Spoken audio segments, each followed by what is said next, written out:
오늘 우리에게 주시는 말씀은요, 예레미야 애가입니다. 애가 슬픔의 노래죠. 3장 19절서부터 30절까지의 말씀을 본문으로 오히려 소망이 있다라는 제목의 말씀을 전할 겁니다. 21절에 보면 이 제목 그대로입니다. 오히려 소망이 있사옴은 오히려 소망이 있습니다. 자, 이 소망에 관한 이야기를 우리가 할 수밖에 없는 그런 시절을 지금 살아갑니다. 누가 뭐래도 지금 이 시절이 굉장히 어둡다는 걸 우리가 다 알 수 있습니다. 어둡죠. 미래가 밝지 않아요. 미래는 우리를 그냥 잡아가는 것 같습니다. 우리를 불안으로, 공포로 잡아가는 것은 우리의 앞날이 어둡기 때문입니다. 앞날이 어둡다고 생각하는 건 분명히 지금이, 그리고 그 과거가 또 어둡기 때문입니다. 요즘 일어나는 여러 가지 일들이 우리를 참 힘들게 하고요. 그런 힘든 가운데서는 점점 사람들의 소망과 기대가 사그라져 갑니다. 시편 기자도 이걸 알아요. 그래서 시편 88편 12절 보면 흑암 중에서 주의 기사와 또 이즘의 땅에서 주의 의를 알 수 있으리까. 어둠 가운데서는 주가 행하시는 기적, 그거 기대할 수 없어요. 정말로 사망의 음침한 그곳에서 하나님 나라의 의, 하나님이 이루시는 공의, 그 정의가 이루어지지 않을 것만 같습니다. 뭔가 좀 밝아야 기대를 할 텐데 어두우니 기대가 점점 사라져가는 그런 분위기입니다. 오늘 우리가 읽는 말씀 예레미야 애가는 그 어두움 가운데서 우리에게 들려주는 이야기입니다. 어두움 가운데서 들려주는 이야기니 당연히 슬픔의 이야기입니다. 하지만 이 슬픔의 이야기는 그냥 슬픔에 우리를 가둬두지 않습니다. 오늘 예레미야 애가 말씀을 통해서 우리의 어두움, 우리의 슬픔, 그리고 우리의 모든 방황이 이제 답을 찾는 그런 귀한 시간이 되기를 주의 이름으로 축원합니다. 예레미야 애가는 여러분들 눈치 빠르신 분들은 예레미야를 이렇게 넘기면서 3장을 찾으시면서 발견하셨을 거예요. 짧습니다. 5장이요. 짧아요. 짧고 1장은 22절입니다. 2장도 22절입니다. 3장은 66절입니다. 4장은 22절, 그리고 5장도 22절입니다. 구태여 담임 목사 말을 못 믿고 확인하신 분들 있으신데, 예, 그렇습니다. 왜 이렇습니까? 하다 보니까 그렇게 된 건 아니에요. 여기 예레미야 애가 이 슬픔의 노래죠. 시입니다. 노래고 시인데 이 노래를 만들면서요, 그냥 딱 22절씩 5노래를 만들었어요. 히브리 말의 알파벳이 22글자입니다. 영어 알파벳 있듯이 히브리 말도 알파벳이 있는데요, 22글자예요. 그러니 첫 절, 두 번째 절 시작은요 항상 히브리 알파벳 순서대로 시작이 됩니다. 알레프, 베스, 김멜 이런 식으로 순서대로 쭉 내려가요. 그렇게 1장, 2장, 그리고 4장, 5장이 22절이에요. 3장 한가운데죠. 여기서는 할 말이 더 많아요. 중심이 되기 때문입니다. 그러니 66절이에요. 알파벳 하나에 3절씩, 그리고 네 번째 절이 시작할 때 두 번째 알파벳, 그런 식으로 22 곱하기 3, 그래서 66절입니다. 애가 슬픔이 많아지면 넋두리가 길어져요. 여러분들 그런 분들 많이 아시죠? 인생에 고난이 많으신 분들, 입이 터지기 시작하면, 말이 나오기 시작하면 입 다물고 계시다가도 한없이 얘기하기 시작합니다. 예레미야 애가 슬픔의 노래예요. 하지만 이 슬픔의 노래를 아주 절제된 22절이라는 그 안에다가 담아 놓습니다. 이건 어쩌면 선언이에요. 그리고 선포입니다. 우리가 끝없이 슬픔에 끌려서 우리의 이야기가 늘어지지 않을 거예요. 여기 이 절제된 이 안에서 우리의 모든 슬픔에 대한 답들, 아니면 쏟아내야 되는 모든 슬픔이 이 안에 담길 겁니다. 우리는 끝없이 슬퍼할 사람들 아니에요. 끝없이 넋두리하며 살 사람들 아닙니다. 하지만 이 슬픔의 노래를 우리에게 주시며 이 안에서 노래하라고 우리에게 얘기하셔요. 왜냐하면 하나님 자신이 있으시기 때문이에요. 여기 애가 이 말씀을 보면서 우리의 슬픔이 끝없을 거라는 생각들 접어놓으시고, 우리의 슬픔의 노래가 한없을 거라는 생각 접어놓으시고, 하나님이 만들어 놓으신 그 절제 안에서 이 슬픔을 감당할 것 기대하시기를 주의 이름으로 축원합니다. 슬픔 끝없지 않아요. 여기 또 하나님께서 애가를 이렇게 만들어 놓으신 이유 중에 하나, 왜 알파벳 순서대로 합니까? 알파벳 순서대로 하는 이유는 기억하기 좋게 하는 겁니다. 첫 절을 외우고 그 다음 절 노래를 해야 되는데 노래 가사 외우기가 어렵죠. 두 번째가 어떻게 시작되는지 난감할 때가 있어요. 힌트입니다. 1절이 끝나고 2절 뭘로 시작할지 몰라도 힌트 하나는 두 번째 베스로 시작이 되겠죠. B로 시작할 겁니다. 그러니 외울 수 있어요. 항상 이런 식으로 알파벳식으로 만들어진 시나 격언들은 다 기억하기 위해서 우리에게 주시는 겁니다.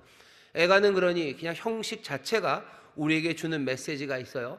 슬픔은 끝없지 않을 거예요. 이 안에서 해결될 겁니다. 그리고 뭐요? 이 이야기들을 기억하라는 겁니다.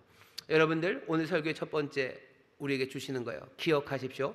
소망, 이 어둠에서 소망을 얻기 위해서는 기억해야 됩니다. 기억하래요. 기억하랍니다. 근데 기억하는데 뭐 좋은 게 있습니까? 기억해봐야 고초와 재난뿐일 겁니다. 오늘 19절 처음이 시작이 그렇죠. 내 고초와 재난, 곧 쑥과 담즙을 기억하소서. 고초와 재난밖에 없어요. 내 기억이 그렇습니다. 애가는 그래요. 애가가 부르는 이 슬픔은 아주 구체적입니다. 바벨론의 느부갓네살이라는 위대한 왕이 예루살렘을 쳐들어왔어요. 유대 나라를 그냥 짓밟아 버립니다. 그 기억, 그리고 회상하고 그리고 생각하는 것은 그냥 고초와 재난이죠. 얼마나 힘들었냐면 예루살렘 성벽 다 무너지고요. 솔로몬이 세웠던 그 아름다운 성전도 그냥 하나 남김없이 몽땅 다 약탈당합니다. 남는 거 아무것도 없어요. 그냥 성전과 성만 무너진 것 아닙니다. 유대의 마지막 왕은 눈이 뽑혀요. 눈이 뽑혀서 포로처럼 질질 바벨론으로 끌려갑니다. 왕만 간 거 아니에요. 왕만 간 거 아닙니다. 많은 예루살렘에 번듯한 사람들 누구나 할 것 없이 몽땅 다 끌려갑니다. 슬프게 끌려가요. 다들 끌려가고 예루살렘에는 몇 명 남죠. 가난하고 약한 사람들. 어쩌면 그 사람들만 예루살렘에 남겨집니다. 예루살렘 남겨진 그 땅은 황폐한 땅이에요. 초라한 땅. 그곳에서 그냥 흉흉한 인심, 이게 뭔가 싶은 이야기만 그렇게 불어오는 그 땅에 사람들이 남겨집니다. 기억해봐야 남는 건 뭐예요? 고초와 재난밖에 없어요. 그런데 기억하랍니다. 기억하래요. 고초와 재난? 고초와 재난만도 아닙니다. 씁쓸한 것은 쑥과 담즙입니다. 돌아보면 금방 드는 생각이 왜 이런 일이 일어날까 하는 생각이죠. 어째서 이런 일이 일어났을까? 대답이 금방금방 떠오릅니다. 여호와께서 이렇게 하셨어요. 여호와께서 이렇게 하신 거죠. 여호와께서 우리를 힘들게 하신 거예요. 오늘 우리가 읽은 본문 앞쪽에 보면 예레미야 애가는 이런 식으로 얘기합니다. 도망갈 수 없도록 여호와께서 담을 쌓으신 것 같아요. 도망갈 수 없었어요. 우리는 도망갈 수 없었어요. 여호와께서 담을 쌓으셔서 우리가 도망 못 간 것 같고, 여호와께서 우리의 발에 무거운 족쇄를 달아놔서 우리가 뛰어 도망갈 수도 없었어요. 여호와께서 우리를 마치 관역처럼 세워놓으시고 하나님이 그냥 막 활을 쏴대시는 것 같아요. 느부갓네살이 우리를 쳐들어오고 그 바벨론의 군사들이 우리를 약탈하고 죽였지만 가만히 생각해보면 이건 여호와께서 하신 일입니다. 그러니 이건 더 씁쓸해요. 기억하고 돌아보면, 회상하면 고초와 재난 그리고 쑥과 담즙입니다. 기억해봐야 좋은 게 있습니까? 여호와께서 우리를 이렇게 하셨는데 어찌합니까? 사람들은 또 똘똘해요. 기억하고 돌아보면 여호와께서만 잘못한 건 아니죠. 자기들이 잘못한 것도 압니다. 우리가 잘못했네요. 문제가 하나님만 있는 거예요. 하나님의 문제가 아니라 우리가 문제였네요. 우리가 하나님의 말씀 살지 못했어요. 언약에 충실하지 못했어요. 말씀대로 살면 복을 주신다고 하시고, 그리고 거기에 불순종하면 벌 주신다고 하셨는데, 우리가 복이 아니라 우리가 저주를 택한 거예요. 우리가 순종이 아니라 불순종을 택한 바로 그 자리, 우리의 잘못이 지금 여기 이 자리에 이르게 한 거예요. 왜 그 일을 그렇게 말씀대로 살지 못했는지도 압니다. 돌아보면 알아요. 기억해보면 알아요. 회상해보면 알아요. 왜? 우리의 삶이 욕심으로 가득 채워졌기 때문이에요. 육신의 욕망을 따라서 우리가 살았어요. 그러니 하나님의 법도 하나님의 길을 따르지 못합니다. 기억하고 회상하면 다 압니다. 그리고 또 알아요. 일이 닥치기 전에 하나님이 경고하셨어요. 많은 경고가 있었음에도 불구하고 멈추지 못하고 우리는 여기까지 이르는 거예요. 그러니 우리가 잘못한 거 맞습니다. 기억하고 회상하면 다 압니다. 하지만 그 회상이, 그 기억이 도대체 우리에게 무슨 소용이 있습니까? 돌아본다고 해서 소망이 생깁니까? 기억한다고 해서, 회상하고 깊이 생각한다고 해서 우리에게 소망이 생깁니까? 근데 기억하라고 하셔요. 그냥 깡그리 잊어버려라 라고 얘기하시면 좋겠는데, 이 애가 이 슬픔의 노래를 부르게 하신 거예요. 왜 슬픔의 노래를 부르게 하십니까? 왜 슬픔의 노래를 부르게 하십니까? 슬픔의 노래를 부르게 하시고 그것을 기억하게 하십니다. 기억하게 하셔요. 사람들은 기독교나 아니면 종교가 마약이라고 그래요. 마약처럼 아픔이나 고초, 재난, 쑥과 담즙은 싹 다 잊어버리고 그냥 깔깔깔깔대고 소망으로 살아가게 하라고 얘기하는데, 그건 기독교를 이해하지 못하는 거예요. 우리의 신앙을 이해하지 못하는 거예요. 예수님이 우리의 삶을 인도하시는 방식, 그 방식을 제대로 이해하지 못한 사람들이 종교는 아편이고 기독교는 아편이고 그래서 민중의 적이고 그렇게 얘기하는 겁니다. 슬픔을 당한 사람들에게 슬픔의 노래를 하게 하셔요. 기억하게 하십니다. 고초와 재난이 떠나지 않아요. 그거 잊고 살았으면 좋겠는데, 아니 잊으라고 하지 않으셔요. 고초와 재난, 내가 기억하면 쑥과 담즙입니다. 내가 돌아보고 기억하면 점점점 낙심될 뿐이에요. 우리의 마음이 툭툭 떨어집니다. 우리의 삶이 가라앉아요. 19절 20절이 그 얘기입니다. 내 고초와 재난 곧 쑥과 담즙을 기억하소서. 내 심령이 그것을 기억하고 낙심되오니. 내가 돌아보고 기억하면 낙심이 됩니다. 점점점 떨어져 내려가기 시작해요. 근데 왜 기억하라고 하십니까? 그 다음 절이 중요합니다. 21절이요. 중심에 회상한즉. 다시 회상해요. 다시 기억합니다. 이제 이 기억은 전혀 다른 기억입니다. 오히려 소망이 있어요. 왜? 여호와의 자비와 긍휼이 무궁하심으로 우리가 진멸되지 아니함이니이다. 기억나는 건 여호와의 자비와 긍휼입니다. 이것이 아침마다 새로우니 주의 성실이 크도소이다. 성실하신 주의 자비와 그 긍휼, 그것이 기억나기 시작해요. 우리를 진멸하지 않으실 거예요. 그 자비와 긍휼, 그 본심은 우리를 근심하게 하시는 게 아니라 우리에게 생명을 주시는 것이라는 것, 그것이 회상됩니다. 그리고 그것이 기억되기 시작합니다. 그것이 기억되기 시작하면 놀랍게도 그 앞에 고초와 재난 그리고 쑥과 담즙에 관한 기억들, 그 기억들은 슥 하고 밀려가기 시작합니다. 우리가 기억하는데 하나님의 자비와 긍휼, 변치 않는 아침마다 새로운 그 성실하신 사랑을 여러분들 기억하시기를 주의 이름으로 축원합니다. 내가 회상하는 건 더 이상 고초와 재난, 쑥과 담즙이 아니에요.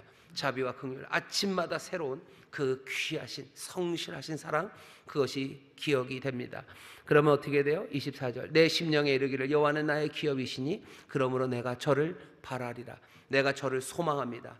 소망이 있어요. 그리고 소망할 겁니다. 왜? 주의 자비와 긍휼, 성실하신 인자하심이 우리와 함께함을 내가 기억해 냈기 때문입니다.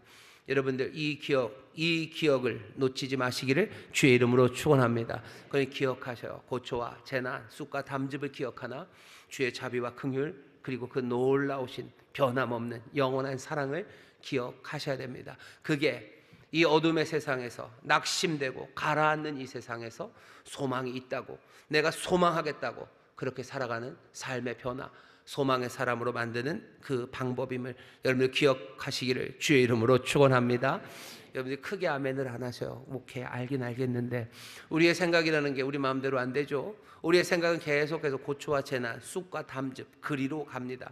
언제 주의 자비와 긍휼, 그 성실하신 인자가 우리 마음에 채워집니까? 그런 일이 없을 것 같아요. 분명히 그렇게만 된다면 역전될 것 같죠. 전망이 바뀌어지고 가라앉았던 내가 일어서고 그리고 소망 가운데 내가 새 자세로 삶을 살 것 같은데 늘 그 기억은 우리에게서 멀어요. 그리고 그런 기억은 잘 나지 않습니다. 애써 하나님의 자비와 긍휼을 떠올리려고 해도 그것은 잠깐 그냥 떴다가 사라져버려요. 잠깐 내 생각에 그 의식에서 올라왔다가 금방 다른 기억들로 휩싸여 버립니다. 그게 우리예요. 근데 어떻게 이게 우리의 소망이 됩니까? 여러분 기억하시나요? 우리가 계속해서 지금 인내와 소망에 관해서 얘기합니다. 로마서 말씀 생각하시면 환난 가운데도 우리는 즐거워해요. 고초와 재난 가운데도 우리는 즐거움으로 소망하며 삽니다. 어떻게 그럴 수 있습니까? 환난은 인내는 연단은 소망을 이루는 것을 우리가 알기 때문이에요. 우리가 아는데 그렇게 됩니까? 소망이 우리를 부끄럽게 하지 않는 건 왜 그렇죠? 하나님이 성령으로 말미암아 우리의 마음에 하나님의 사랑을 부어주시기 때문입니다. 하나님의 사랑이요, 자비와 긍휼, 하나님의 자비와 긍휼을 우리의 마음에 어떻게요? 부어주십니다. 부어주셔요. 여기 20절에서 21절 사이에는 낙심이 되오나라는 말밖에 없어요. 하지만 이 사이에 어떤 일이 있는지 보셔야 돼요. 내가 기억하면 고초와 재난, 쑥과 담즙밖에 없습니다. 그러나 여기 다른 기억이 옵니다. 다른 기억, 21절의 기억이 와요. 어떻게 옵니까? 아무것도 없는 것 같아요. 하지만 이 사이에 있는 일들을 우리는 압니다. 로마서 말씀은 뭐라 그래요? 성령으로 말미암아 하나님의 사랑이 우리의 마음에 부은 바 되는 겁니다. 이 기억에 말도 안 되는 이 전환, 고초와 재난, 쑥과 담즙, 이 기억에서 낙심되었던 우리의 이 기억을 자비와 긍휼에 대한 기억으로 바꾸시는 성령의 이 놀라운 역사를 여러분들 깨달으시고 여러분들 다시 한번 사모하시기를 주의 이름으로 축원합니다. 어떻게 하신대요? 마음에 부으신대요. 마음에 부으십니다. 로마서 5장 5절에 보면 마음에 부으신대요. 이상의 고초와 재난 그리고 쑥과 담즙의 기억은요, 부어지는 건 아닙니다. 그냥 차근차근 꼬리에 꼬리를 물면서 가요. 내 재난 하나에 쓴맛 하나요, 내 고초와 재난 하나에 또 내 인생에 하나님을 향한 원망 하나 쌓아놓고 내가 잘못하고 내가 실패한 것에 대한 한탄과 그리고 못남에 대한 자책, 그거 하나가 쌓여져 가요. 고난과 재난 그리고 쑥과 담즙에 대한 기억은요, 꼬리에 꼬리를 물고 어쩌면 거미집을 짓듯이 하나씩 한 줄 한 줄 우리의 삶을 점점 채워갑니다. 밤새도록 기억할 수 있어요. 밤새도록 생각하면서 낙심하고 낙심해 갈 수 있어요. 아니 하룻밤, 아니 몇 날 밤이라도 우리의 기억은 거기서 헤어나지 못하고 고초를 기억할 것 많아요. 재난을 기억할 것 많아요. 거기에 쑥과 담즙을 기억할 만한 것이 얼마나 많은지 몰라요. 원망은 쌓여가고 나를 향한 자책은 점점 더 쌓여져 갑니다. 하지만 여기 이 두 번째 기억, 하나님의 자비와 긍휼, 그 성실하신 인자하심을 기억하게 하는 그 기억은요, 이렇게 쌓여져 가지 않아요. 성령으로 말미암아 우리 마음에 부음 받는답니다. 그냥 우리 가운데 하나님의 은혜가, 사랑이 어떤 식으로 와요? 물 붓듯이 그냥 훅 하고 오는 거예요. 훅 하고 옵니다. 우리가 알아요. 어떻게 이 일을 하십니까? 성령님은 어디나 계시고 생명의 영으로 운행하시는 그분이 우리에게 사랑을 부으시는 방법들, 우리는 그것 압니다. 어느 날 갑자기 와요. 어느 날 갑자기 옵니다. 그냥 창틈으로 햇살 하나 비춰요. 정말로 내가 이 첫 번째 기억, 고초와 재난, 쑥과 담즙의 기억으로 낙심되어 있는 그 아침에 그냥 어떻게 창틈으로 햇살 하나 비출 때, 햇살에 비추는 건 늘 그랬어요. 하지만 그날 그 햇살을 통해서 성령님께서 내 마음에 하나님의 자비와 긍휼, 그 놀라우신 사랑을 물 붓듯이 부으실 때가 있어요. 그냥 그 햇살 하나를 보면서요, 내 마음에 그냥 물 붓듯이 차오르는 하나님의 사랑에 대한 확신과 그 은혜가 내 삶을 사로잡습니다. 이걸 뭐라 그래요? 성령께서 우리의 마음에 하나님의 사랑을 부어주시는 거예요. 부어주시는 거예요. 그러면 못 일어날 것 같은 내 그 침상에서 나는 이제 서서히 일어나기 시작합니다. 내 생각, 소망, 그것들이 점점 내 삶에서 새로운 능력이 되어서요, 다른 세상을 꿈꾸게 하는 거, 하나님의 놀라우신 은혜 가운데 성령이 우리에게 그 은혜와 자비를 부어주시기 때문이에요. 성령님이 우리에게 사랑을 부어주시는 걸 믿으시기를 주의 이름으로 축원합니다. 늘 그래요. 늘 부으셔요. 말세 성령을 물 붓듯이 부으시는 이유가 뭐예요? 성령은 늘 물 붓듯이 옵니다. 그냥 우리에게 확 하고 오는 거예요. 사람들이 꽃을 보면서 어느 날은 하나님의 은혜가 내 삶을 그냥 파도처럼 아니면 물 붓듯이 양동이로 그냥 물 부으시듯이 우리에게 확 하고 부으시는 거예요. 그게 우리의 기억을, 이 고난과 재난에 대한 기억이 아니라 하나님의 자비와 긍휼에 대한 기억으로, 아침마다 새로운 그 성실함, 인자에 대한 그 기억으로 우리를 인도해 가시는 성령의 도우심, 그 도우심이 있습니다. 20에서 21절 사이가 아무것도 없는 것 같지만 아니에요. 그 안에는 놀라운 신비와 하나님의 능력이 거기에 역사하는 줄 믿습니다. 내가 기억을 바꾸려고 안 돼요. 내가 기억을 바꾸려고 해도 내 기억은 늘 고초와 재난 그리고 쑥과 담즙, 그래서 나를 낙심시키는 그 기억으로 이끌어 가지만 성령님 충만하게 임하시고 부으셔서 그 사랑을 부으실 때 우리의 기억이 다른 곳으로 가요. 내 아픔이 생각나지 않아요. 내가 기억하고 회상하는 건 하나님의 자비예요. 하나님의 사랑입니다. 그거 붙잡게 하시는 성령님의 은사입니다. 성령님은 늘 꽃과 창틈으로 비추는 햇살로만 그 일을 하십니까? 아니요. 그보다 훨씬 더 정기적으로 그리고 더 분명하게 성령이 부으시는 방법은 성령님이 우리에게 주신 은사를 통해서요. 성령님이 우리에게 은사를 주십니다. 선물을 주셔요. 선물 중에 가장 큰 선물이 교회 안에 뭐겠습니까? 이 교회가 선물이에요. 그리고 여러분들 각자에 대하여 여러분들이 선물입니다. 옆에 있는 사람에게 하나님이, 예수 그리스도께서 또 성령님이 그분에게 선물로 누굴 주셨어요? 옆에 있는 바로 여러분들을 주신 거예요. 여러분들에게 능력을 주셨어요. 복음을 주셨어요. 말씀을 주셨어요. 그래서 뭐 하게 하십니까? 그 은혜를, 그 자비하심을 증거하게 합니다. 권면하게 하는 거예요. 위로하게 하시는 거예요. 하나님의 말씀에 헌신하는 그 삶을 통해서, 선포를 통해서, 가르침을 통해서, 기도를 통해서 하나님의 자비와 사랑이 마찬가지요, 성령으로 말미암아 물 붓듯이 부어지는 겁니다. 예를 들어 볼까요? 우리 구역에 구역 식구 하나가 있어요. 늘 구역 식구는 영순이 엄마입니다. 우리 영순이 엄마가 정말로 하나님 앞에 헌신하며 하나님 앞에 매달려 갑니다. 영순이 엄마 늘 그랬어요. 그러니 나는 영순이 엄마를 보면 때로는 씁쓸하죠.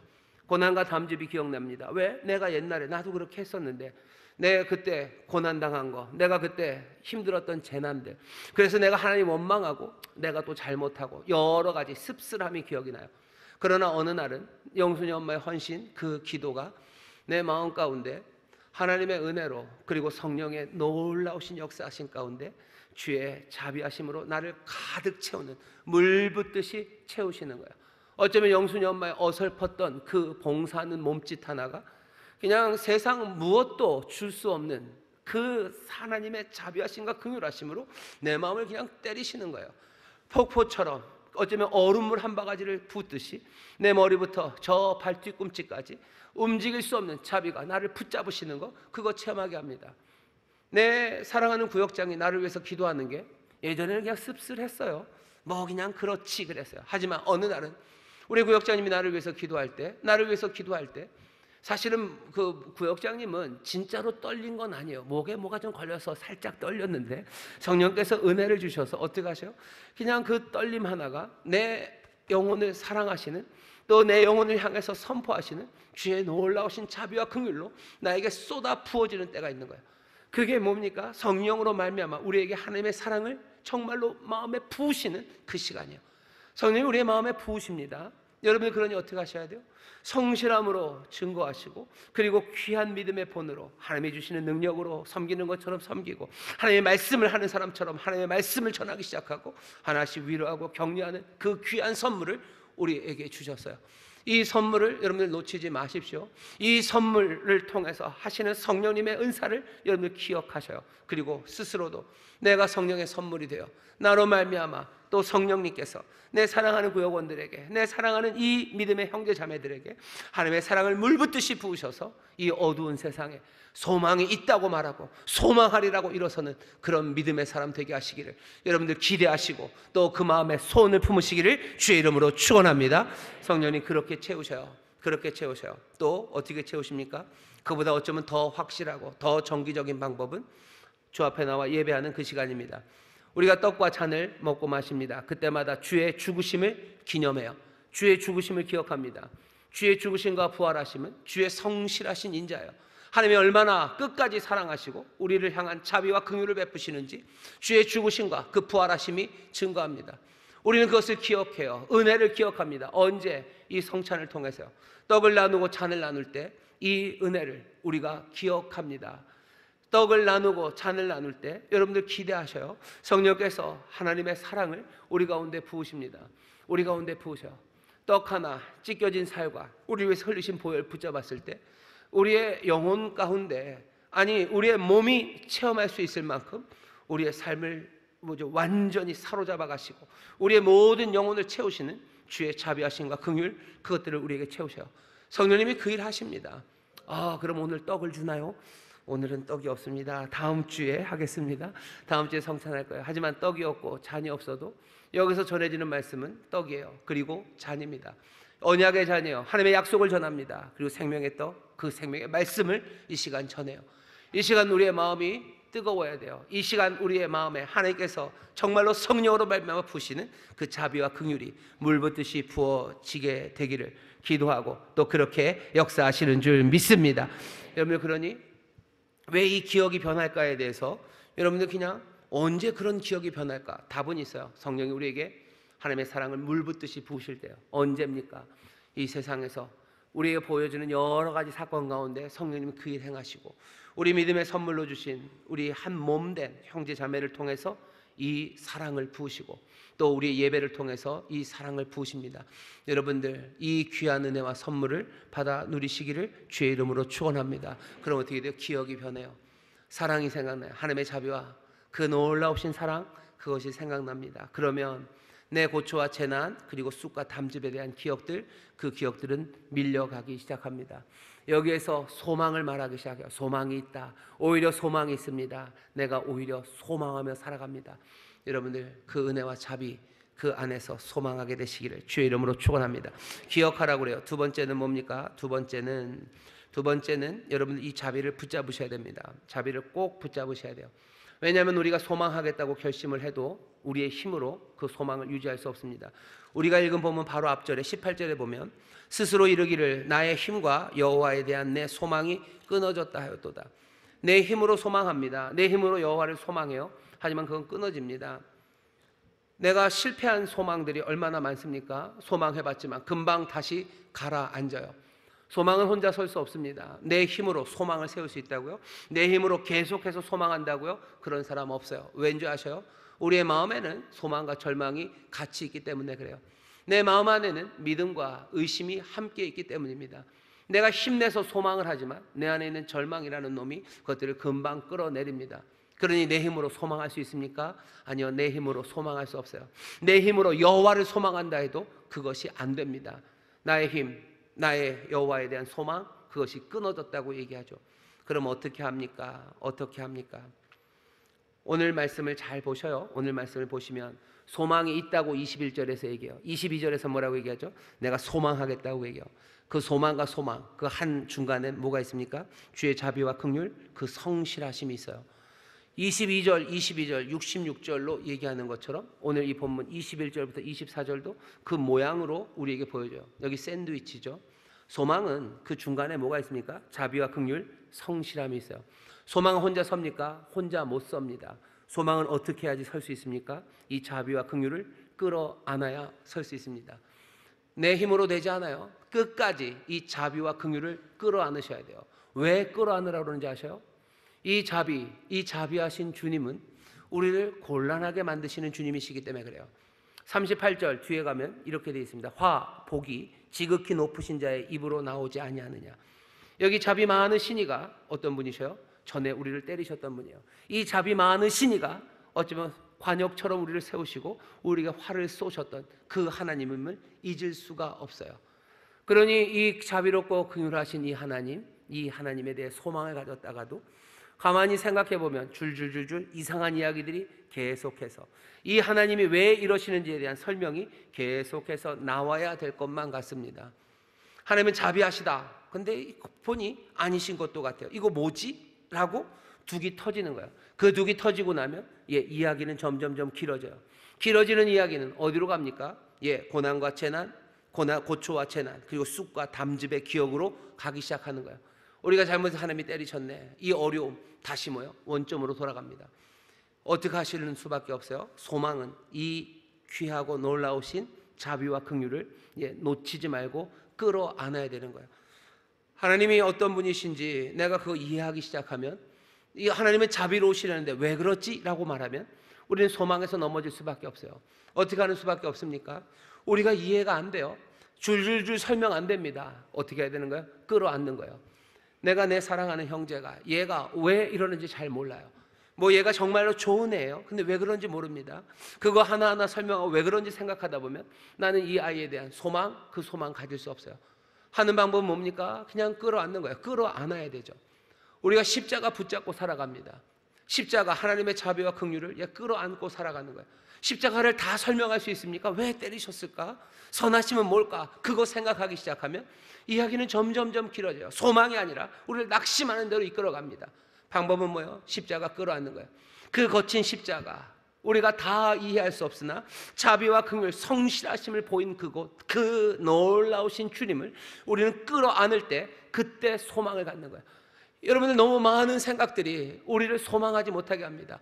물론 그 비밀들을 깨닫게 하시고 또 설명하시려고 애쓰시고 우리가 알아먹기를 원하시죠. 하지만 어쩌면 그것은 저 끝날에 새하늘과 새 땅이 오는 그날에 거울과 거울을 보는 것처럼 우리가 희미하게 보지만 그날 얼굴과 얼굴을 대하는 그날 알게 될 겁니다. 하지만 그날이 올 때까지 우리는 어떻게 해요? 이 거친 십자가 다 이해할 수 없지만 자비하시고 긍휼하신 이분 하나님의 은혜로 말미암아 성령님께서 부어주신 이 사랑을 끌어안고서 소망으로 살아가는 거예요. 여러분 이거 끌어안지 않으면 우리의 소망은 쓰러집니다. 이거 끌어안지 않으면 우리는 다시 고초와 재난, 쑥과 담즙 그것들을 기억하는 대로 떨어져 나가기 시작해요. 여러분들 기억하시죠? 성령의 은혜로 자비를 기억하셔. 그리고 어떻게 하셔? 그 자비와 긍휼, 그 사랑을 끌어안으시기를 주의 이름으로 축원합니다. 주의 이름으로 축원합니다. 절대 놓치지 마셔. 십자가 안고서 살아가시기를 주의 이름으로 축원합니다. 뭐라고 그래도 하나님은 자비하시다고 끌어안는 거예요. 설명이 안 돼도 끌어안는 거예요. 거기에 소망이 있고 거기에서 내가 소망을 바랄 수 있다고 지금 말씀하시는 거예요. 다 이해해야 내가 소망할 수 있습니까? 아니, 어쩌면 그런 날은 이 땅에 살아가는 동안 오지 않습니다. 우리에게 분명히 보여준 그 십자가, 그거면 충분해요. 그 자비하심과 긍휼하시면 충분해요. 성령께서 우리의 마음에 그 사랑을 부으시면 그것으로 충분해요. 그 사랑 끌어안으시고, 주님은 자비하시고 주님은 긍휼하시고 주님은 나를 사랑하시고 한없는 사랑으로 나를 살리셔서 나를 진멸케 하지 않으신다고, 아침마다 새로운 성실함으로 인자를 베푸신다고, 그거 끌어안고 뭐라고 하세요? 소망이 있다고, 오히려 소망이 있고 내가 오히려 소망으로 살아간다고 말하는 여러분 되시기를 주의 이름으로 축원합니다. 기억하시며 소망 확인하셔요. 그리고 어떻게 하셔요? 그 소망을 단단히 끌어안으셔야 됩니다. 또 어떻게 하셔야 돼요? 소망을 끌어안으시고 그 다음에는 그 소망 따라 세상을 살아가십시오. 오늘 본문을 보면 그 얘기가 나와요. 25절입니다. 무릇 기다리는 자에게나 구하는 영혼에게 여호와께서 선을 베푸시나니, 사람이 여호와의 구원을 바라고 잠잠히 기다림이 좋도다. 기대하고 기다리랍니다. 소망하며 기다리래요. 그게 정말로 그 은혜를 끌어안는 사람들, 그 사람들이 살아가는 방식입니다. 이 방식 아니면 뭐가 있는데요? 이 방식 아니면 포기하는 겁니다. 포기하는 게 낫다고 세상이 말해요. 하지만 오히려 소망이 있으니 우리는 포기하지 않습니다. 포기 대신에 기대하며 기다리는 사람들이 우리들입니다. 여러분을 포기하지 마시기를 주의 이름으로 축원합니다. 세상의 고난과 고초, 쑥과 담즙을 기억하기 시작하면 어쩌면 포기하게 될 거예요. 그냥 포기해야죠.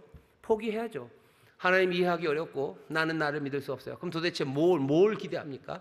나는 나를 모르고 나는 나를 믿을 수 없어요. 내가 하나님 어떤 분인지 내가 다 알 수 없어요. 그럼 내가 도대체 뭘 믿고 뭘 소망하며 기다립니까? 아예 포기해야지.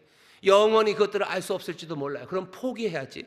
아니요, 그 사랑을 내가 끌어안고 내가 성령으로 말미암아 그 새 은혜에 대한 기억이 충분하다면 어떻게 하시는 게 나아요?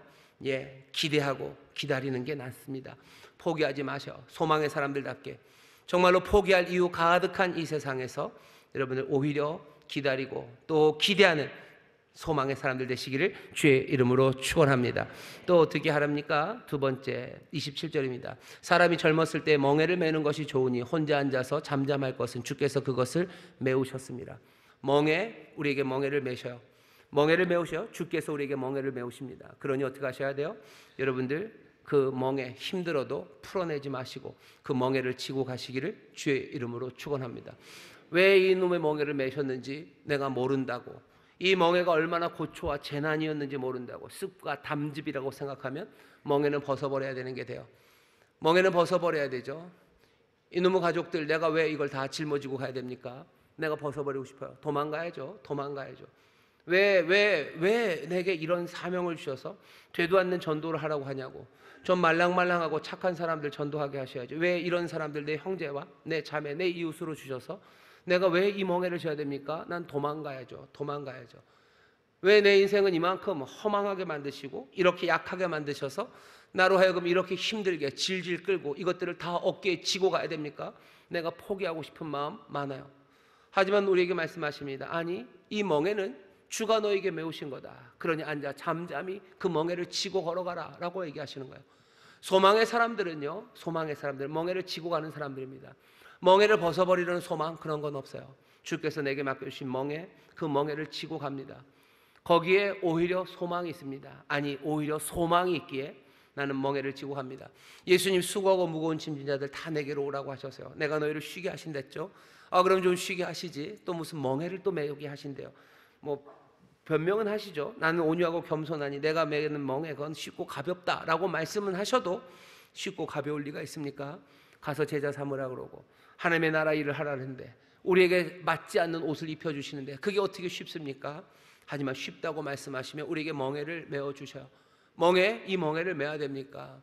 내가 내 자녀들, 내 이 가족들, 정말로 이 가족들을 내가 복되게 하는 게, 이게 내가 진 멍에가 이게 얼마나 어려운 멍에입니까? 포기하고 싶죠. 도망가고도 싶고 에라 모르겠다, 그냥 될 대로 되라라고 하고 싶어요.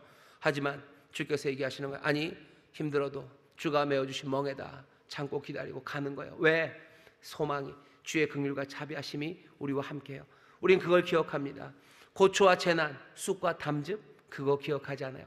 그 기억하지만 그 모든 기억을 밀어내는 은혜의 기억, 자비의 기억이 우리에 가득합니다. 사랑을 채우시고 그 사랑을 붙잡은 사람들 멍에를 메고 가시기를 주의 이름으로 축원합니다. 그 다음에 또 어떻게 하랍니까? 29절입니다. 입을 티끌에 댈지어다 혹시 소망이 있을지로다. 때리는 자에게 뺨을 향하여 수욕으로 배불릴지어다. 글씨가 안 보여서 그런 거예요. 배가 고파서 그런 건 아닙니다. 이게 뭐죠? 입을 티끌에 대랍니다. 엎드려진 거예요. 엎드려진 거죠. 잘난 사람은 일어섭니다. 겸손한 사람, 약한 사람이 입을 티끌에 댑니다. 겸손히 수욕, 모든 욕을, 그 모욕을 다 참아요. 인생이 비참하죠. 엎드려 사는 사람 비참합니다. 비참한 삶이에요. 어떻게 하랍니까? 비참한 삶, 그거 다 감당하랍니다. 입술을 거기다 대래요. 티끌에 대래요. 그리고 수욕으로 배불리 하래요. 뺨 가져다 대랍니다. 비참함, 그거 도망가지 말래요. 겸손하고 낮아진 삶, 그 삶 피하려고 애쓰지 마시래요. 모욕당할 때 내가 피하지 않아요. 엎드려야 되는 그 자리에서 나는 도망가지 않아요. 내 입술을 내가 티끌에 댈 겁니다. 거기에 소망이 있을 거예요. 그게 우리에게 주시는 말씀입니다. 어떻게 보면 소망이 아닌 것 같아요. 하지만 이것이 소망인 이유는 딱 하나입니다.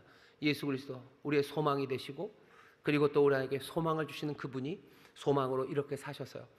예수님 기다리고 기대하십니다. 예수님 포기하지 않으셨어요. 언제까지 포기하지 않으셨어요? 마지막 한숨, 그것까지 포기하지 않으셨어요. 구원을 위해서 예수님 십자가 그 길을 가십니다. 갈릴리에서 한심한 사람들 많이 만나고 한심한 제자들 많이 만났어요. 뭔가 고쳐줬는데 변화되가 않는 세상, 그 세상이 얼마나 많이 포기하게 만들 것 같습니까? 십자가 그 길을 걸어가는 것, 그건 포기. 세상 가득 포기의 소리가 들려요. 하지만 예수님 피 쏟으시고 물 다 쏟으실 그때까지, 마지막 한숨 다 내실 때까지 예수님 포기하지 않으셨어요. 그만합시다 라고 하지 않으셨어요. 그만, 여기까지라고 하지 않으셨어요. 끝까지 예수님 참으십니다. 왜? 하나님 아버지의 자비와 은혜, 그 변치 않는 성실한 인자하심이 우리 예수 그리스도, 우리 주님 안에 가득했기 때문이에요. 주의 사랑 그거 붙잡고 포기하지 않으십니다. 그분은 소망의 사람, 이 소망의 사람입니다. 소망의 사람이었을 뿐만 아니라 소망의 빛을 우리에게 던지시는 거예요. 어두운 세상에 우리는 어떻게 소망으로 삽니까? 어떻게 일어서고 또 다시 갑니까? 예수님이 우리에게 보이시죠. 예수님 멍에를 메고 힘들다고 그냥 벗어내십니까? 그럴 리가요. 아버지가 맡기신 사명, 그 사명을 끝까지 감당하십니다. 힘들고 어려워도 멍에를 벗지 않아요. 이거 말고 다른 멍에를 달라고, 아니요, 그럴 수 없어요. 내게 주신 그 멍에, 그 명예를 지고 가는 거예요. 왜 베들레헴에서, 왜 갈릴리에서, 왜 이 어리석은 12제자를, 왜 이 말도 안 되고 교만하고 위선적인 이 바리새인들과 함께 그렇게 얘기하지 않으셨어요? 바로 거기 보내신 그곳, 그 멍에를 끝까지 지고 가시는 주님이십니다. 수욕을 참으시는 거, 우린 이분이 어떻게 수욕을 참으셨는지 알아요.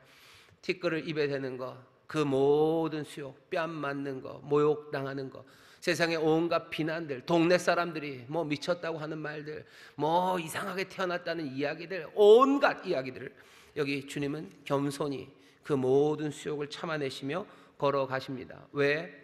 오히려 소망이 있으시기 때문이에요. 소망, 그 소망으로 그것들을 견뎌가십니다. 우리의 삶에 이 땅에서 정말로 어두운 세상에서 우리는 어떻게 소망으로 삽니까? 우리가 소망으로 살고 소망의 빛이 된다는 것, 우리가 무슨 다른 빛을 전하는 사람들이 아니에요. 우리에게 다른 빛이 임하지도 않았어요. 오직 한 분, 우리에게 오신 빛, 그 소망 가득하시고 소망이 되신 그분이 어떻게 소망이 되셨는지, 어떻게 그분이 이 어두운 세상, 그 세상에서도 주저앉지 않으시고, 그렇죠, 낙심하지 않으시고 가라앉지 않으시고 오히려 높이 그 영광으로 사셨는지 우리는 그것을 봅니다. 세상의 어두운 세상에서 소망을 갖기 위해서 사람들은 기억을 깡그리 잊어버리라고도 얘기하고 뭐 다른 방법들, 온갖 이야기들 합니다. 하지만 이 애가, 오늘 말씀이 이 어두움과 슬픔의 세상에서 소망으로 살아가는 그 길을 보여주고 있습니다. 넋두리하며 살지 않아요. 우리 여기서 대답을 찾습니다. 오늘 이 어둠의 세상, 소망으로 일어서는 대답을 여러분들이 찾으셨기를 주의 이름으로 축원합니다. 여기서 찾는 거예요. 예수 안에 소망이 있습니다. 그 놀라우신 성령의 역사 안에 우리의 소망이 있습니다. 그 사랑으로 우리를 인도하신 그 귀하신 사랑을 놓치지 말고 여러분들 단단히 붙잡으시고 예수 그리스도의 길을 따라서 한 걸음 한 걸음 소망으로 가실 때 절망의 세상에 아니 오히려 소망이 있다고, 나는 오히려 이 땅에서 소망으로, 나는 바라며 소망으로 살아가겠다고 외치는 하나님의 귀한 자녀들, 예수의 사람들 되시기를 주의 이름으로 축원합니다. 기도하겠습니다. 소망 있고 소망으로 살아가는 이들 여기 있습니다. 성령님이시여 정말로 물 붓듯이 이 말세 하나님의 사랑을 부으셔서 주여 모든 고초와 재난의 기억 말고 하나님의 자비와 그 놀라우신 긍휼 그것을 기억하며 생각하며 붙잡고 살아가는 하나님의 사람들 되게 하여 주옵소서. 아버지 안에는 그 길이 예수 닮아가는 길이요, 예수 그리스도의 소망, 그 소망을 누리는 길이요, 예수 그리스도 우리 사랑하는 주님처럼 소망 등불이 되는 길인 줄 믿사오니 주여 그 소망으로 가득한 교회, 아버지 하나님 그 소망의 등불로 가득한 교회, 아버지 산 위의 동네들이 되게 하여 주옵시고 이 땅의 어둠을 밝히는 하나님의 능력들이 되게 하여 주옵소서. 감사드리며 예수님 이름으로 축복하며 기도하옵나이다. 아멘.